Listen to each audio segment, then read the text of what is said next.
You are listening to the Central Indiana Sports Report's daily scoreboard show, podcast number 244.1, our daily update on high school, college, and professional sports news all across Central Indiana, with some major national sports news, anything that may be of interest to Central Indiana sports fans.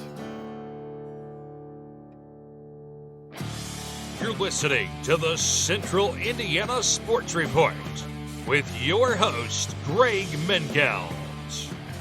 Good morning, good afternoon, or good evening. Whenever you've chosen to listen to the Central Indiana Sports Report, we thank you so much for spending part of your day with us. Today's April 23rd, 2025. It's a Wednesday. That means it is another day for the Central Indiana Sports Report. I'm your host, Greg Mengelt, and I love Central Indiana sports. Coming to you today from Madison Grant High School, producer Susie is in the control room at headquarters in Jeffersonville. Coming up, the Pacers look to take a 2-0 lead in their playoff series against the Bucks as the NBA and NHL playoffs continue. There's Colts news on draft week. Chris Ballard, Shane Steichen, and Anthony Richardson held press conferences on Tuesday. We have some sound from Chris Ballard for you. And we have tons of local high school action and the best news and notes segment in all of Central Indiana daily sports podcasting. But first, please go to our YouTube page and subscribe. Just search Central Indiana Sports Report. It's easy to find and would help us out a lot. Also, Mike Rich and I reacted to the Pacers' Game 2 win over the Bucks on Tuesday night. That is podcast number 243.3. And I spoke with the Kokomo Post sports content editor, Jay Stevens, about what's going on in Howard County. That was also released Wednesday morning and is podcast number 243.3. And later Wednesday, I will post my discussion with Star Press sports editor Cade Hampton about what's been going on in Delaware County. The Indiana Pacers scored the game's first 8 points and never trailed in a 123-115 Game 2 win over Milwaukee in the opening round of the Eastern Conference playoffs at the Fieldhouse in downtown Indianapolis on Tuesday night. The Pacers were a perfect 19 of 19 at the foul line and forced 15 Milwaukee turnovers to take a 2-0 series lead. All 5 Pacers scorers scored at least 15 points, and Benedict Mathurin had 14 off the bench. Pascal Siakam led the way with 24 points and 11 rebounds. Tyrese Halliburton had 21 points and 12 assists. Andrew Nembhard scored 17 points and had the biggest assist of the game to Siakam, who drained a jumper with a 1:11 left after Milwaukee had cut the lead to 115-113. Then Nembhard scored a big basket over Giannis to seal the win after Milwaukee had cut the lead to 115-113. Here's Pacer star Tyrese Halliburton on the win. We got a lot of good looks down the stretch, a ton. I missed a wide open one. I think Pete missed a wide open one. Miles missed a wide open one. Drew missed a couple. We missed a lot of good looks. But I feel like, down the stretch we haven't, me specifically, I haven't been great down the stretch these last 2 games. But I feel like Drew did a great job of settling us down, making some big, timely shots for us. Pascal as well. So I thought we had a lot of different guys chip in today, make big plays. I thought Obi made a big shot in the corner there in the fourth as well. We had a lot of different guys step up. So, I think that's just a part of our resilience and a part of, the last month or two playing in some crazy games and having to win in many different ways. So it's about just figuring it out. We're up 2-0, so, we'll take it. Giannis Antetokounmpo had 34 points, 18 rebounds, and 7 assists for the Bucks. Damian Lillard played his first game in over a month and had 14 points and 7 assists. Bobby Portis sucks, but he did score 28 points off of the Bucks bench. But this one was all Pacers, who looked to carry momentum over to Friday's Game 3. Here's Indiana head coach Rick Carlisle on the challenge of heading to Milwaukee. We've done our job, and that's all we've done. We've protected home court, and now the scene shifts, and their building will be wild on Friday and Sunday, and so we've got to be prepared. And this is a new situation for a lot of the guys on our team, and so as we move into it, those of us that have been in these situations have got to help prepare our guys, but we've got to have a strong element of simplicity with it. And so, tonight, and going into tonight's game, a big thing was, how we channel our energy. All things considered, we did a good job of it. On the road, it's going to be probably even more challenging. Halliburton said that the Pacers and Bucks definitely do not like each other. Just competition at the end of the day. But yeah, I mean, we don't have to sit here and act like it's any secret. We don't like them. They don't like us, and that's just what it is. And I think they live for this. We live for this. So I could care less. I'm out here just trying to help my team win games. So there's got to be a little bit back and forth. There's got to be a little back and forth. But I'm here to win. On Tuesday, ESPN published a piece that claimed that NBA players across the league voted Tyrese Halliburton the most overrated player in the NBA. Halliburton said it did not concern him at all. Carlisle called the poll BS, but didn't use those letters to say it. Also Tuesday, the Thunder took a 2-0 lead against the Grizzlies with a 118-99 victory. MVP candidate Shai Gilgeous-Alexander had 27 points, 8 rebounds, and 5 assists. The Lakers rebounded from a Game 1 home loss to the Timberwolves with a 94-85 win in Game 2. Luka Doncic had 31 points, 12 rebounds, and 9 assists. And LeBron James, 21 points, 11 rebounds, and 7 assists. To the NHL playoffs, reigning Stanley Cup champion Florida Panthers opened their 2025 playoff run with a 6-2 win over rival Tampa. Also, the Hurricanes took a 2-0 lead on the Devils, and Toronto is up 2-0 after a Max Domi overtime goal lifted the Maple Leafs to a 3-2 win over Ottawa. In the final game of the night, Vegas evened up its series with the Wild with a 5-2 victory. Colts general manager Chris Ballard held his pre-draft press conference Tuesday. Ballard and the Colts are expected to select a tight end in the first round on Thursday, with Penn State's Tyler Warren and Michigan's Colston Loveland being the most obvious possibilities. Ballard said, however, he's not going to force the issue of drafting a tight end. I think we all know we like a group we have, what their subset, what they can do. Like they're good. We have 2 really good blockers. We have a young kid that we think's got speed and some upside. But saying that, if we got a chance to take one that we think can really make a difference, we will do it. I do know this though, you can't chase, like when you end up chasing a need, okay, or something that is. That's when you make mistakes. So we'll let the board play out the way the board should play out. Ballard also said the Colts aren't committing to staying in the 14th draft position. There have been rumors of them moving up to get the tight end they want, or moving down if they feel like they can't get one of those 2 tight ends. Our pick comes up, whether we're at 14, whether we're at 10, whether we're at 25. We will have a player we like that'll be good for the Colts that we will take. Of course, the most important topic that came up Tuesday is who is going to be the Colts quarterback. Ballard signed former Giants quarterback Daniel Jones to compete with Anthony Richardson, who was thought to be the franchise quarterback until his struggles last season. I mean, that'll be a decision between, Shane and, Jim Bob, Mr. Irsay, and we'll all get together and who gives us our best chance to win. IU basketball added another guard to its 25-26 roster in Jason Drake. Drake played his freshman year at Cleveland State in 22-23 before playing last season at Drexel. He averaged 11.1 points and 3.1 assists as a sophomore last year. The Cubs won a wild one Tuesday night in Major League Baseball, 11-10 over the Dodgers at Wrigley. Miguel Amaya homered in the ninth to send the game into extras, and Ian Happ's single gave the Cubs the win. Amaya's home run was the Cubs' first game-tying home run when the Cubs were down to their last at-bat since Anthony Rizzo did it in 2017.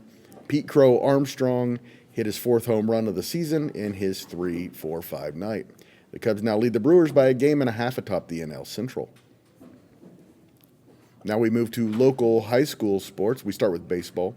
LaPel pulled away from rival and defending sectional champion Frankton for a 10-3 win Tuesday. The Bulldogs scored 5 times in the 6th inning to clinch the win, their 9th straight to start the season. Riley Hudson and Jackson Kripe, also an incredible wide receiver duo, both had 2 hits and 3 RBIs. Hudson scored twice and Kripe homered in the win. Brady Carmack had a couple of RBIs for 1 and 4 Frankton. Jack Roach hit a walk-off fielder's choice in the bottom of the ninth to score Quinn Toll, and Tipton gave Hamilton Heights an 8-7 defeat on Tuesday. Nathan Hawkins was 4 for 5 with a double, and Nick Nasser went 3 for 6 with a double, a run, and an RBI for the 2-7 Blue Devils.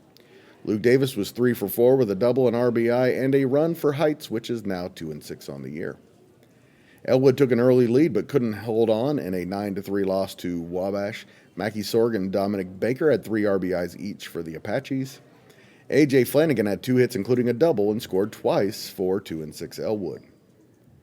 Heavy-hearted Mississinawa dropped a 5-2 home decision Tuesday against Huntington North. Kavion Martin threw 4 strong innings for the 5-4 Indians. He allowed just 1 earned run on 2 hits in the loss. Pendleton Heights scored twice in the bottom of the 7th and picked up a big Hoosier Heritage win, 5-4 over Shelbyville. Jackson Grill drove in 2 runs for the unbeaten Arabians. Jordan Williamson had an RBI triple. Delta is 4-4 after its 3rd straight win, 9-5 at Newcastle. The Eagles trailed 4-1 after 4 innings before scoring 8 times in the 5th. Everett Lynn was 2 for 4 with a double, 2 runs, and 2 RBIs. Zane Klein had a double, scored a run, and drove in 2. Greenfield Central scored 4 times in the bottom of the 7th and beat Yorktown 7-6. Cooper Safford's 1-out walk-off single scored Brady Johnson to win it for the Cougars. Nate Lovell had 2 hits, and Caden Crooms 2 RBIs for Yorktown in the loss. Cole Roberts hit a walk-off grand slam in Anderson's 5-1 win over Richmond. Roberts drove in all 5 runs for the Indians. And Maya Burns scored twice in the victory. Ben Carey drove in 5 runs, and Kokomo beat Muncie Central 11-1 Tuesday. Logan Dockmeyer, Harry Blake, Brody Bagwell, and Miles Cunningham and Demarion Sharif all scored twice for 3 and 4 Kokomo. Blackford is 5-5 after a 9-4 win over Marion. Freshman Owen Norton allowed just 2 earned runs in 5 1/3 innings for the win. Easton Massey had 2 RBIs for the Bruins. Carroll scored 7 times in the first 2 innings and beat Tri-Central 11-1 in a Hoosier Heartland contest. Travis Tinsman homered and drove in 4 runs for 2 and 7 Carroll, and Nate Cherry was 2 for 2 for the winless Trojans. Eastern overcame an early 4-0 deficit to beat Clinton Prairie 12-6 to improve to 9-2 on the season and win its Hoosier Heartland opener. Western is 10-1 after beating Logansport 8-1. Jaden McNulty allowed just 1 run on 4 hits, and Levi Shoemaker was 2 for 4 with a home run and 3 RBIs in the win. Wapahani won its 3rd straight, scoring at least 10 runs in all 3 of the wins after an 18-1 MEC win over Randolph Southern. Quentin James, Eli Andrews, Nate Luce, and Hayden James all had 3 hits for the Raiders. Quentin James and Andrews both had triples, and Grayson Acosta held the Rebels to 2 hits. Delville beat Eastern Hancock 10-5 in an MEC contest. Austin Kerr and Bryson Sigler both had a single, a double, and 2 RBIs. And Carson Teig and Alex Ramirez both scored twice for the 5-3 Broncos. Burris scored 8 times in its first 2 offensive innings and beat Liberty Christian 12-2 for its 3rd win in its last 4 games.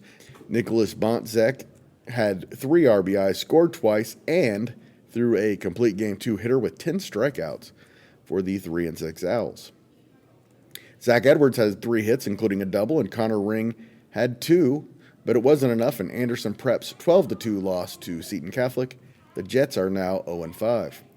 New Pal picked up a big 4-3 win over Mount Vernon, and Rossville beat Clinton Central 6-2. And we move to softball, where Alexandria is 6-0 after beating Anderson 16-0 Tuesday. Stella Griffin was 4 for 4 with 5 RBIs, and Kinley Webb had a double, a home run, scored 3 times, and drove in 3. Brindley Humphreys and Alyssa Brees combined on a 2-hitter for the Tigers.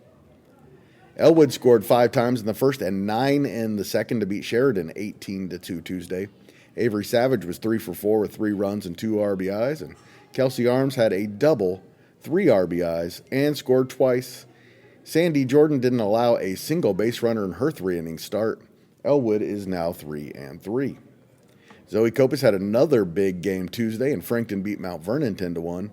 Copas, who had a walk-off single in Monday's win over Shenandoah, was 3 for 5 and allowed just 1 unearned run on 1 hit in her 2nd pitching win of the season. Alex Smith homered in the win and drove in 4 runs for 5-2 Frankton. Ava Zadonsky threw a complete game 1 hitter in LaPel's 5-0 win over Mississinawa. Layla Gore had 2 hits and 2 RBIs to lead LaPel's offense. The Bulldogs are now 9-2. Eastbrook scored 10 times in the 6th to beat Southwood 13-1. Gracie Elliott had another big outing for the Panthers with a single, a double, a home run, 2 runs scored, and 4 RBIs. Olivia Legg also had 3 hits and drove in a pair. Eastbrook is now 6-3. Oak Hill scored 5 times in the 7th for a 6-1 win over Cass. Carson Wiley allowed just 1 run on 2 hits and struck out 7. She also had an RBI single for the 5-2 Golden Eagles. Haley Hall had 2 triples and scored 4 times to lift Hamilton Heights to a 13-3 6-inning win over Tipton. Heather Craze was the winning pitcher, allowing just 3 runs on 8 hits with 7 strikeouts. Lacey Bittner was 2 for 3 with a run and an RBI for Tipton. Olivia Jones had the performance of the night in Yorktown's 2-0 win over New Pal. Jones 1 hit the state's top-ranked team and also provided all of her own offense with a 2 RBI double in the 5th that scored Ava All and Hadley Bernard. Yorktown is now 6-1 overall and 2-0 in the HHC. Pendleton Heights scored 5 times in a 10-4 win over Delta. Haley Smith and Harley Coleman both had 3 hits, and Aubrey Fox had 3 RBIs in the win.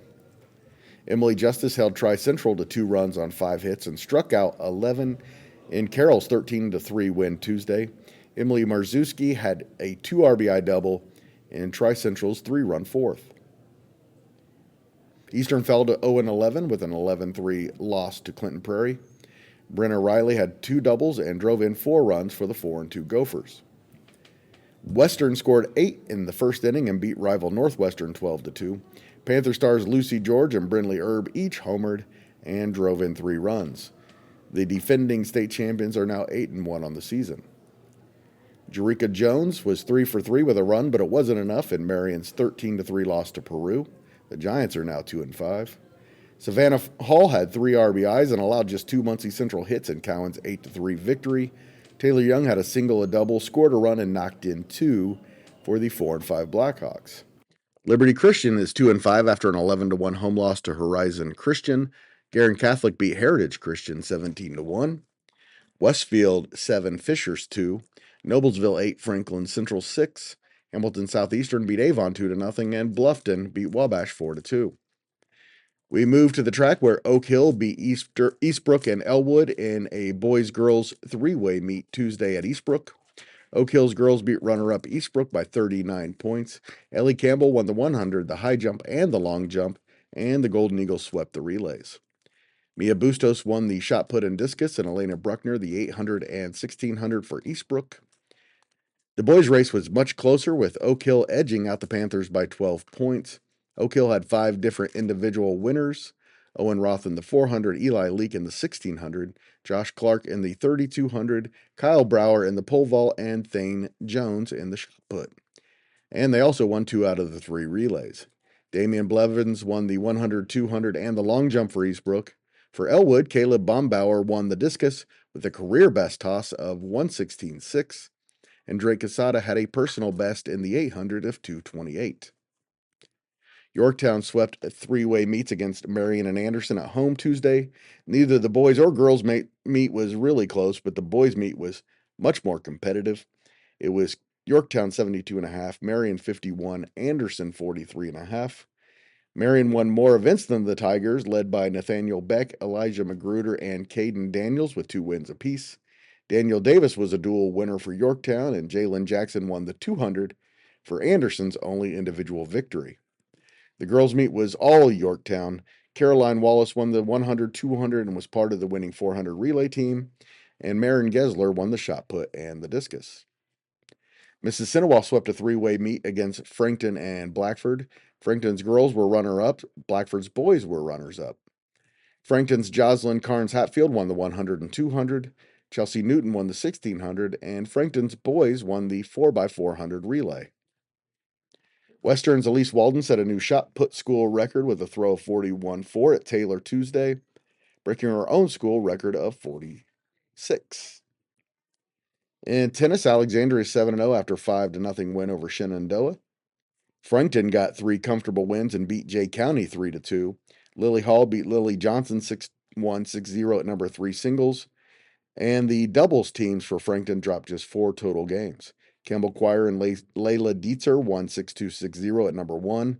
And the number 2 doubles team of Addie Moore and Haley Harrison won 6-1, 6-1. Southwood beat Blackford 4-1. Evelyn Goley was the winner for the Bruins, 6-1, 6-0 at number 2 singles. Eastern beat Tipton 4-1 Tuesday with 4 straight set wins. Gianna Beachy and Morgan Kaiser earned hard-fought wins at number 2 and number 3 singles, and both Comets doubles teams won comfortably. Kendall Coe was the winner at number 1 singles for Tipton. Newcastle beat Pendleton Heights 4-1 in a Hoosier Heritage matchup. The Arabians' win came at number 3 singles. Peyton Blessinger won 6-0, 6-0 at number 1 singles for the Trojans. A few golf matches on Tuesday. Oak Hill beat Southwood and Wabash in a 3-way meet with a season best round of 164. That was 6 shots better than runner-up Southwood. Trent Nelson's 35 won medalist honors, also for the Golden Eagles. Carson Hess shot a 41, Otto Nero a career best 46, and Corbin Daly and Noah Pickering finished their rounds in 51 strokes. Pendleton Heights beat Greenfield Central 156-175. Hayden Fox was the medalist with a 38. LaPel won a super tight 3-way match with Mount Vernon and Yorktown at Edgewood. The Bulldogs and Mount Vernon both shot 155s, but LaPel had 5 golfers with a 40 or better. Gavin Hutton was the medalist with a 37. Crawford Douglas and Owen Garber both shot 39s, and Maverick Beeson and Cale Paddock both shot 40s for LaPel. Nate Shaw Duresh shot a 36 to lead Yorktown, which was just 3 shots behind the Bulldogs and Marauders. Marion edged Anderson 227-228 in a dual meet at Grandview. Roman Daly paced Marion with a 47, followed closely by his teammate Keith Shelton with a 50. Northwestern beat Lafayette Jeff 158-190 in a dual match at Green Acres. All 4 Tigers shot a 39 or 40.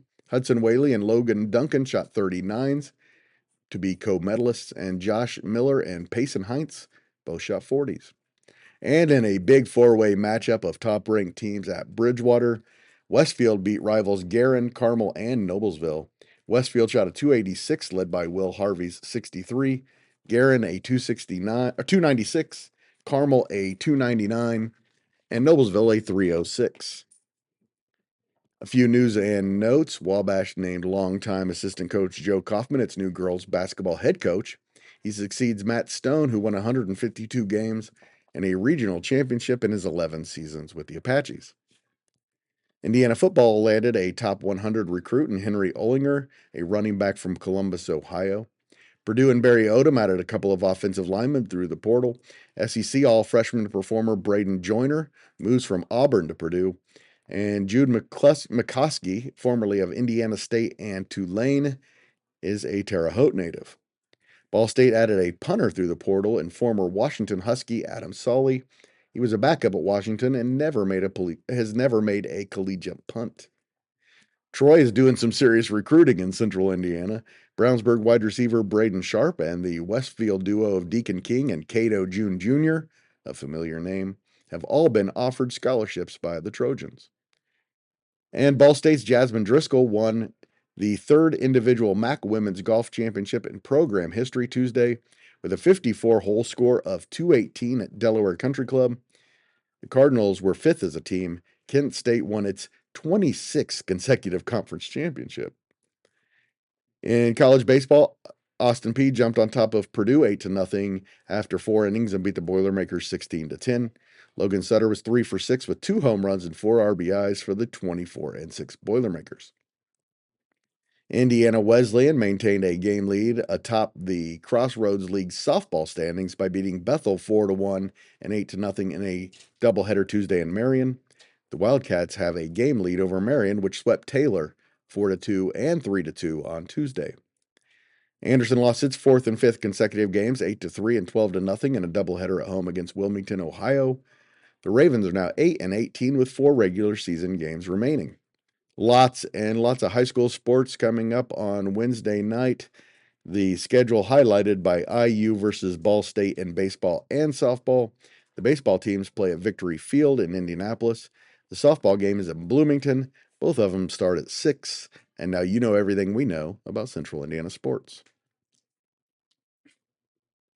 Thank you so much for listening. If you like what you hear, please share it with your friends and family to help the Central Indiana Sports Report continue to grow and thrive. We would greatly appreciate it.